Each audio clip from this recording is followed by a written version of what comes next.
सबसे पहले आपने ये सवाल पूछना है कि ये चीजें हमारे हैं किस काम की, तो ये मैं पहले बता देता हूँ। ये 80 स्टेप्स हैं जिससे आप किसी भी सोल्यूशन की पीएच निकाल सकते हैं, पानी की पीएच निकाल सकते हैं, चेक कर सकते हैं खाद असली है या इसकी जो दावा किया गया तेजाबी होने का वो है भी सही ठीक कि नहीं है। और ये जो आपको टीडीएस मीटर नजर आ रहा है, इससे आप अपने पानी का टीडीएस लेवल, इसी टेम्परेचर चेक कर सकते हैं। और आप अपने घर के पीने का पानी और इसके अलावा ट्यूबवेल का पानी, दोनों का जब आपको टीडीएस और इसी का पता होगा तो आप डिसाइड कर सकेंगे ये हमारे लिए सेफ है या नहीं है। अब मैं आपको मुकम्मल डिटेल में आगे समझाता हूँ। ये गैजेट है, इसे हम कहते हैं टीडीएस एंड इसी मीटर। 4 in 1 इसके अंदर फंक्शन है, यानी total dissolved solids, electrical conductivity और इसके अलावा टेम्परेचर फ़ारेनहाइट में भी और सेल्सियस में भी। अब जब भी हम स्प्रे के लिए पानी इस्तेमाल करते हैं तो उसका भी टीडीएस कम होना चाहिए। और इसके अलावा अगर हम ज़राई ज़मीन में जो पानी लगा रहे हैं, जो ट्यूबवेल का पानी है, उसका टीडीएस 1000 से कम हो तो हमारी ज़मीन को किसी किस्म का खतरा नहीं होता। लेकिन अगर 1000 से टीडीएस लेवल ज़्यादा आ रहा है तो इसका मतलब है आपकी ज़मीन को नुकसान पहुंच रहा है। फिर साफ ज़रा उसकी इसी जो होती है इलेक्ट्रिकल कंडक्टिविटी, उसकी वैल्यू भी 1500 माइक्रोसाइमन पर सेंटीमीटर से ज्यादा नहीं होनी चाहिए। अगर वो भी ज्यादा हो रही है तो इसका मतलब है आपका ये जो पानी है वो सैलिनिटी का बायस बन रहा है। यहाँ पर आप देखें ये ऑन ऑफ है, फिर उसके बाद शिफ्ट है, यानी पहले आपने टीडीएस निकाल लेना है, फिर आप शिफ्ट करेंगे तो फिर ये इसी वाले मोड पर आ जाएगा। और साथ में नीचे आपको नजर आ रहा है यहाँ पर जो है वो टेम्परेचर सेंटीग्रेड में भी, और फिर अगर शिफ्ट करेंगे तो फिर दूसरा पैरामीटर आ जाएगा और उसके साथ फ़ारेनहाइट में टेम्परेचर भी आ जाता है। अब अगर आपका पीने का पानी है तो उसका टीडीएस 300 से कम हो तो ज्यादा बेहतर है, उससे ज्यादा हो बाद लोग इस्तेमाल करते हैं, लेकिन बेहतरीन यही है कि 300 तक हो, 330-20 इससे ज्यादा ना हो।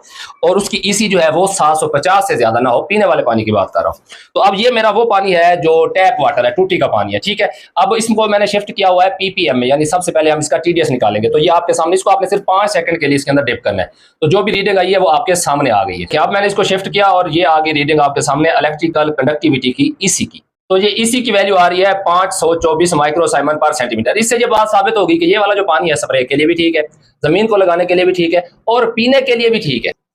अब दूसरा ये एक आपको छोटी सी एक बुक सी नजर आ रही है, इसके अंदर 80 स्ट्रिप्स होती हैं, ये आप देख सकते हैं। ये लिटमस पेपर समझ लें आप, पीएच टेस्टिंग स्ट्रिप्स समझ लें।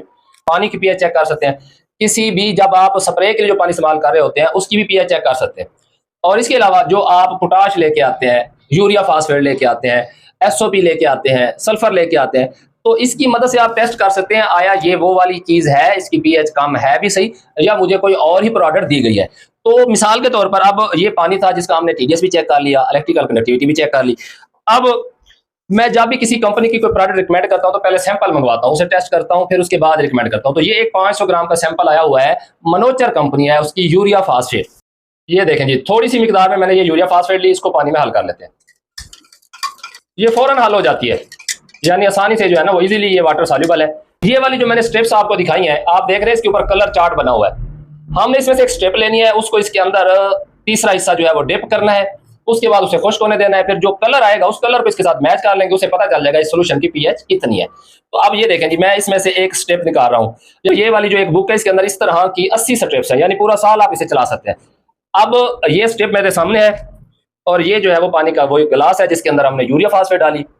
इसको आपने जो है वो आधा हिस्सा कर लें या तीसरा हिस्सा। ये देखें ये कलर फौरन रेड होना शुरू हो गया है। अब इसको हमने खुश्क होने देना है कि इसका जो भी फाइनल कलर आएगा फिर हम उसको मैच करेंगे कलर चार्ट से और पता चल जाएगा कि पीएच कितनी है। उससे हम डिसाइड कर सकते हैं कि ये वाकई तेजाबी खाद यूरिया फास्फेट ही है।